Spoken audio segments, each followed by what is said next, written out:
Chers conditionnels de Gueule Afrique Télévision, bonjour. Bienvenue dans notre bulletin d'information de 15 h à la une. Le groupe armé M23 est accusé d'avoir exécuté sommairement au moins 21 civils à Goma, dans la province du Nord Kivu, le 22 et 23 février dernier, rapporte l'organisation Human Rights Watch dans un document publié ce mercredi. Les violences se sont déroulées quelques semaines après la prise de Goma par les forces du M23, le 27 janvier 2025. Le 22 février, des témoins cités par Human Rights Watch affirment que des pick-up transportant des combattants du groupe rebelle sont entrés dans le quartier Kasika, à proximité du camp militaire de Katindo. Là, ils auraient exécuté 7 civils à l'ouest du camp et 11 autres, dont un enfant, sur un chantier de construction voisin. Le lendemain, le rebelle aurait rassemblé plusieurs civils dans un autre secteur de la ville. 3 hommes qui tentaient de fuir auraient été rattrapés et exécutés sur place. De violents combats opposent depuis la soirée du lundi 2 juin le rebelle du M23 AFC aux combattants rwandais des FDLR, Force démocratique de libération du Rwanda, dans les environs de Kishishe et Kibirizi, plus précisément dans les localités de Domaine et Kaumiro, en plein cœur du parc national de Virunga, dans la chefferie de Bwito en territoire de Rutshuru. Selon des sources locales anonymes contactées à Kishishe, les forces du M23 ont lancé une offensive ciblée contre les positions encore occupées par les FDLR dans la région.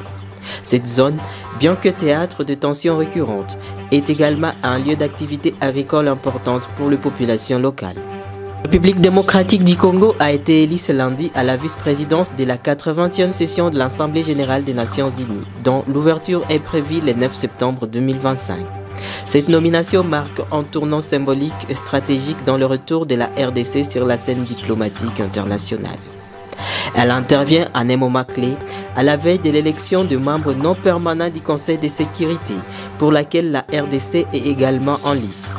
Depuis l'arrivée au pouvoir du président Félix Tshisekedi en 2019, Kinshasa a multiplié les initiatives diplomatiques afin de renforcer sa présence et son influence au sein de grandes institutions multilatérales.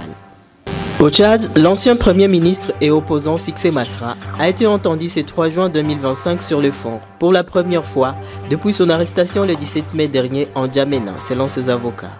Le juge d'instruction en charge de l'affaire a débuté son audition ce mardi à 11 h heure de N'Djamena, 12 h heure de Paris, à la coordination générale de la police judiciaire dans la capitale tchadienne, où le président du parti Les Transformateurs a été écroué depuis son inculpation, notamment pour incitation à la haine et à la révolte et constitution et complicité de bandes organisées.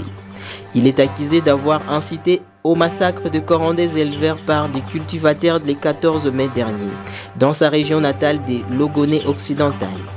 Une accusation qui réfute son parti et sa défense qui dénonce des poursuites à caractère politique. Fin de ce bulletin d'information sur Gueule Afrique Télévision. Retrouvez les développements de ces titres et bien d'autres dans notre grande édition des 19 h.